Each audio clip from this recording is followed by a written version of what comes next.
Selamat pagi, kita akan melanjutkan materi kita hari ini yaitu tentang keisomeran hidrokarbon, khususnya keisomeran pada senyawa alkana. Silakan dipersiapkan buku paketnya halaman 18 dan 19. Isomer adalah senyawa-senyawa hidrokarbon dengan rumus molekul yang sama tetapi memiliki struktur kimia yang berbeda. Tentu saja kalau struktur kimianya berbeda, tata namanya atau nama senyawa alkana tersebut nantinya juga akan berbeda. Bagaimana menentukan isomer dari masing-masing senyawa alkana? Ada di buku paket kalian halaman 19. Saya akan menjelaskannya dengan contoh soal 1.2. Soalnya tentukan jumlah isomer dan berikan nama senyawa C6H14. Sudah kalian pelajari kemarin kalau C6H14 itu termasuk golongan alkana karena rumusnya CnH2n+2 sehingga ini adalah golongan alkana. Bagaimana menentukan isomernya? Langkah yang pertama, yang paling sederhana, mula-mula tentukan rantai C yang terpanjang. Nah ini struktur C6H14 yang paling sederhana. Rantainya lurus karena dia alkana, maka masing-masing tangannya tunggal. Seperti itu, baru kemudian kita lengkapi hidrogennya.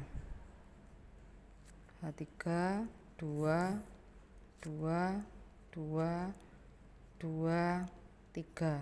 Nah, kalau ikatannya masing-masing tunggal, kemudian jumlah tangan dan jumlah H sudah 4, pasti sudah pas ini. Kalau kalian cek lagi, dihitung C-nya sudah 6, hidrogennya sudah pasti 14. Seperti itu.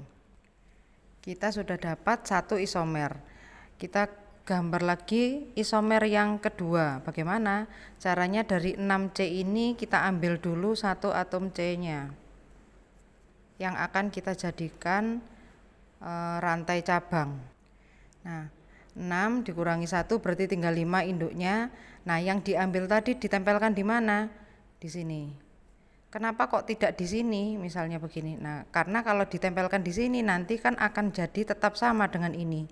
Nah, begini ya. 1, 2, 3, 4, 5, 6 tetap. Itu, maka memindahnya adalah di nomor 2, yang ini tidak. Kemudian kita lengkapi masing-masing hidrogennya. Tangannya 1 berarti hanya 3, tangannya 3 hanya 1, H3, H2, H2, H3. Itu langsung kita beri nama ya.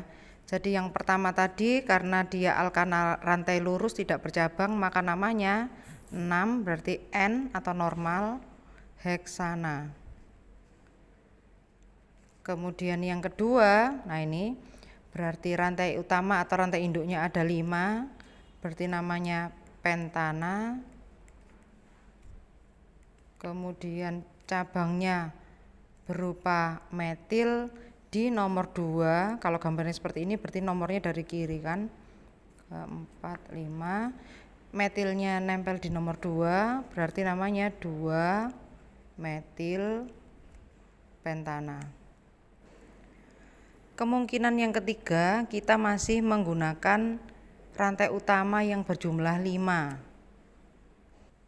Nah, seperti ini sama dengan yang kedua tadi, tetapi sekarang kita pindah satu atom C-nya tidak di nomor 2 tetapi di sini, di nomor 3. Nah, kalau sudah seperti ini, kira-kira ini namanya apa? Pentana 5, kemudian nomornya dari kiri 1 ada 3, berarti namanya 3 metil pentana. Berbeda dengan yang kedua. Nah, kalau berbeda berarti dia juga termasuk isomer dari C6H14 karena strukturnya berbeda, namanya juga berbeda. Nah, seperti ini kalau sudah lengkap CH3 2 1 2 3 CH3 berarti namanya tetap pentana rantai utama atau induknya, tetapi cabangnya sekarang ada di nomor 3 metil pentana. Selanjutnya kita cek lagi apakah dengan rantai utama berjumlah 5 ini masih dapat membentuk isomer yang berbeda. Kita lihat pasang C-nya tadi di nomor 2 dan 3 di 2 metilpentana dengan 3 metilpentana. Sekarang kalau kita letakkan C-nya di sini di nomor 4, apakah ini berisomer atau isomer yang berbeda dengan kemungkinan 2 dan 3?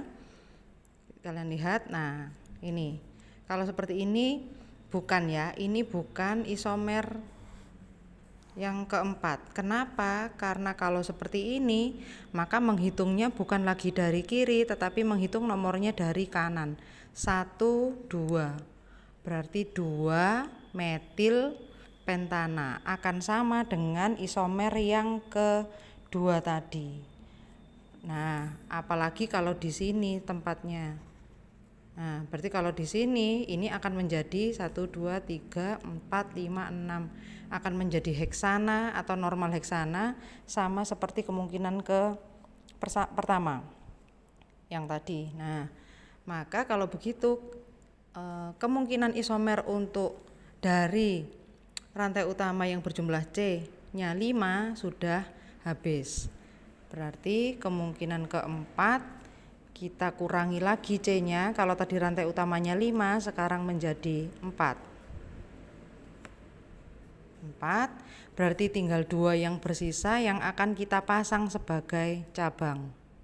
Nah, ini ya kemungkinannya rantai utama 4, cabangnya ada 2. Jadi saat menggambar kalian juga harus memikirkan, kalau gambar saya seperti ini rantai utamanya berapa, 4 atau 5 begitu ya. Karena kalau ini dipasang di sini di ujung maka induknya jadi 5 dong. Nah, begitu. Maka kalau induknya diminta hanya 4, maka cabangnya harus berada di nomor 2 ini. Nah, seperti ini. Kemudian lengkapi hidrogennya. Nah, maka sudah lengkap hidrogennya, maka namanya induknya butana, cabangnya di nomor 2 dan 2 berupa metil, maka namanya 2,2 dimetil butana. Kemungkinan isomer yang kelima, kita ambil lagi jumlah rantai C yang sama, yaitu 4. 3, 4. Nah, kita pasang sekarang rantai cabangnya.